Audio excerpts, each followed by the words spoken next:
Next question working capital के अंदर chapter का नाम है वर्किंग कैपिटल मैनेजमेंट।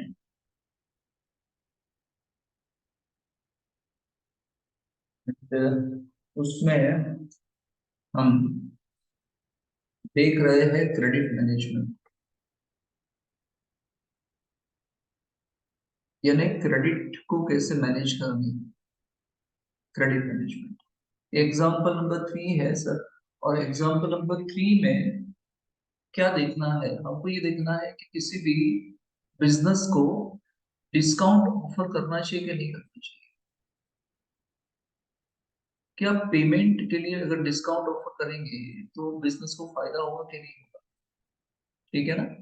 पहले आप डिस्काउंट नहीं दे रहे थे, तो अगर अगर आप डिस्काउंट नहीं दोगे तो होगा क्या, आपका जो एवरेज कलेक्शन पीरियड वो बढ़ जाएगा। लोग थोड़ा देर से ही पेमेंट करेंगे और इसीलिए आपके पैसे ज्यादा ब्लॉक हो जाएंगे डेटर्स के अंदर। पर इसीलिए फिर ऐसा हो सकता है कि आपको यहाँ पे अपॉर्चुनिटी कॉस्ट आ जाए इंटरेस्ट का, है ना।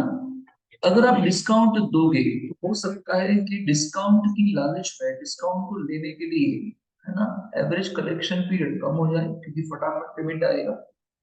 तो फिर आपके पैसे फटाफट रिलीज हो गए, है ना।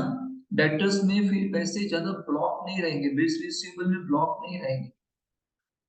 ठीक है ना। तो फिर आपको इंटरेस्ट इतना कम पे करना पड़ेगा अगर आप ये पैसे फाइनेंस से कहीं से लाते हो तो।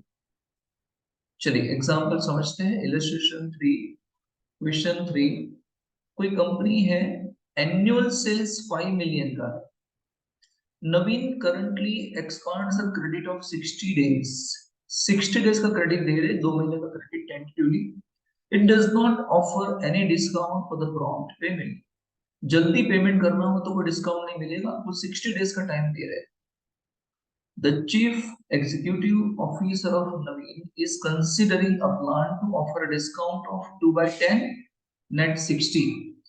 इसका मतलब ये क्या कह रहे हैं सर, एक ऑफिसर है ऐसा कह रहे हैं सर कि आप ऐसा कंपनी को ऐसा कह रहे हैं कि आप डेटर को ये ऑफर दो, क्या ऑफर दो, कि 10 दिन में पेमेंट करो तो 2% डिस्काउंट।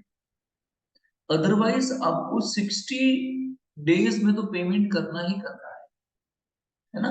इसका मतलब हुआ, इसका मतलब 2 by 10 नेट 60। 10 दिन में पेमेंट करो तो 2% डिस्काउंट, अदरवाइज 60 डेज में पेमेंट करना ही करना। And it is expected that 50% of the customers will avail of the discount, and the average collection period of the firm will reduce to 35 days from the current 60 days। 50% लोग इस offer को accept करेंगे और हमारा जो collection period 60 days का था वो ऑन एवरेज 35 डेज में बैठ जाएगा। वेरिएबल कॉस्ट 70% है एंड रिक्वायर्स रिटर्न 25% इन्वेस्टमेंट पे रिटर्न चाहिए। Should Naveen offer discount for prompt payment और नॉट, क्या डिस्काउंट देना चाहिए कि नहीं देना चाहिए। ठीक है, ये सब फिगर याद रखो कि सर सेल्स कितना 5 मिलियन सेल्स है, डिस्काउंट कितना देना चाहते हैं, 2% डिस्काउंट देना चाहते हैं। वेरिएबल कॉस्ट कितना है 70%, अपॉर्चुनिटी कॉस्ट कितना है 25%, है ना। तो ये सब फिगर याद रखोगे, कैलकुलेशन में हमको काम है। चलो कैलकुलेशन की तरफ चलते हैं।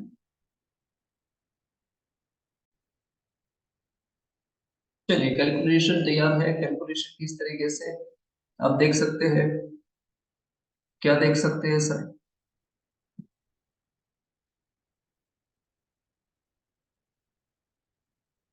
ये 2 कॉलम बना दिए मैंने।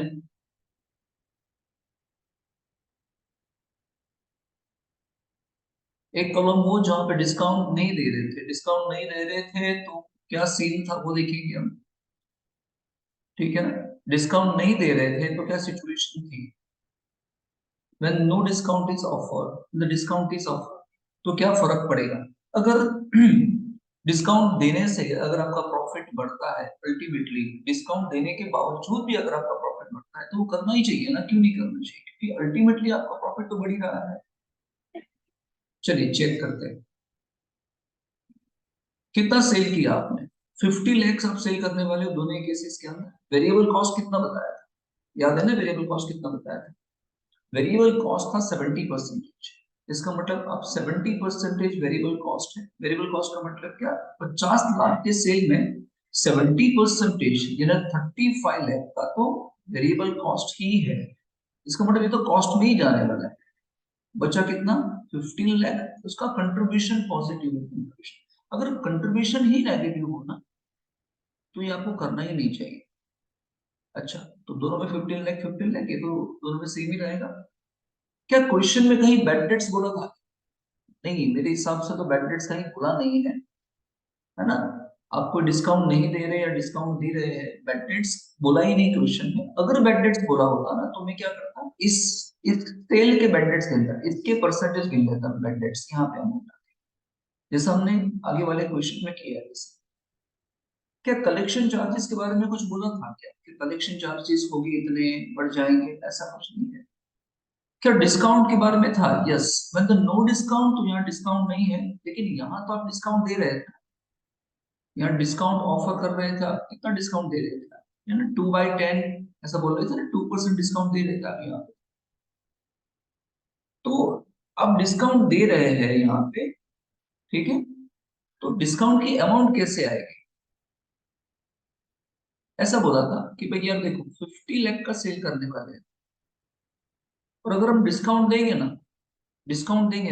तो 50% लोग डिस्काउंट का बेनिफिट उठाएंगे। 50% लोग। इसका मतलब क्या? 50 लाख में से 50% मतलब कितना होगा? 25 लाख का सेल है ना? 50 लाख का टोटल सेल है, इसमें 50% यानी कितना? 25 लाख का टोटल सेल हुआ।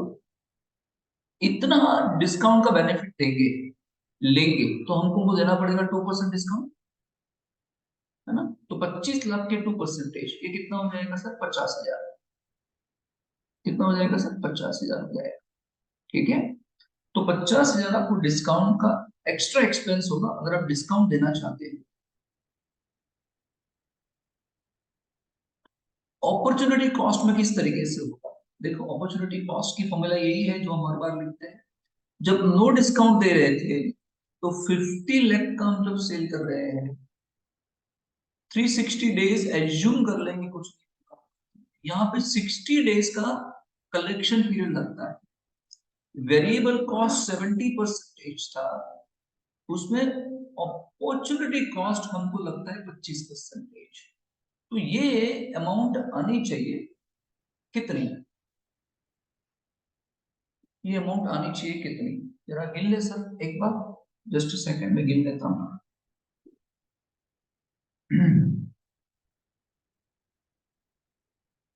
50 lakhs divide by 360,000 into 60 into 70 into 25, मतलब ये हो जाने वाला है 14,145,833। ये हो जाने वाला है, मतलब ये आपका अपॉर्चुनिटी कॉस्ट हो रहा था जब डिस्काउंट नहीं दे रहे थे। 145833 यहाँ पे आ जाएगा। 145833 इतना आपका अपॉर्चुनिटी कॉस्ट यानी इंटरेस्ट के पैसे जा रहे थे। यहाँ कितना हो जाएगा अगर आप डिस्काउंट दोगे तो? 360 डेज, पूरे साल का सेल 50 लाख।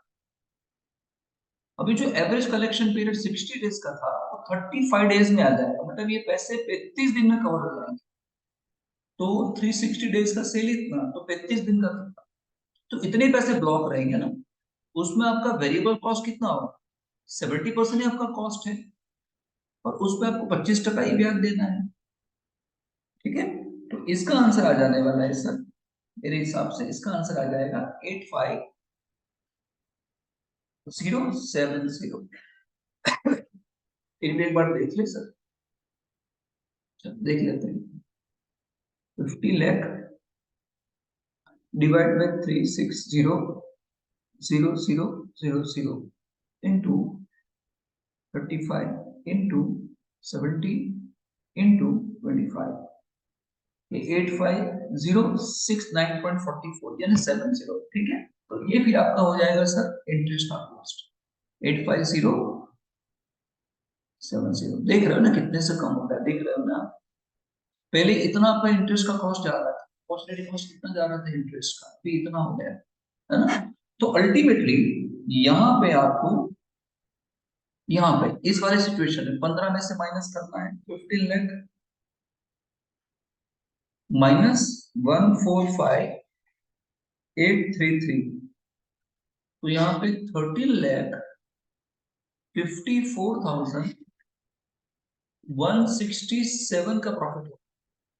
और यहाँ पे 15 लाख में से माइनस करेंगे 50,000 डिस्काउंट का एक्सपेंस माइनस 85070, यहाँ पे आपका प्रॉफिट हो रहा है सर 13,64,957। देखो डिस्काउंट देने से पहले आप देखो चेक करो, डिस्काउंट देने से पहले कितना था 54,167 है, इतना ही प्रॉफिट हुआ है, इतना ही। और डिस्काउंट देने के बाद देखो प्रॉफिट आपका बढ़ रहा है 13,64,930, है ना। तो आपको ये करना चाहिए ना, क्यों नहीं करना चाहिए, आपको डिस्काउंट देना चाहिए, क्यों नहीं देना चाहिए। क्लियर के नहीं, बोलो ठीक है। और कोई डाउट सर? मेरे हिसाब से ये क्वेश्चन खत्म यहाँ पे। चलो नेक्स्ट क्वेश्चन नेक्स्ट वीडियो में देख लेते हैं।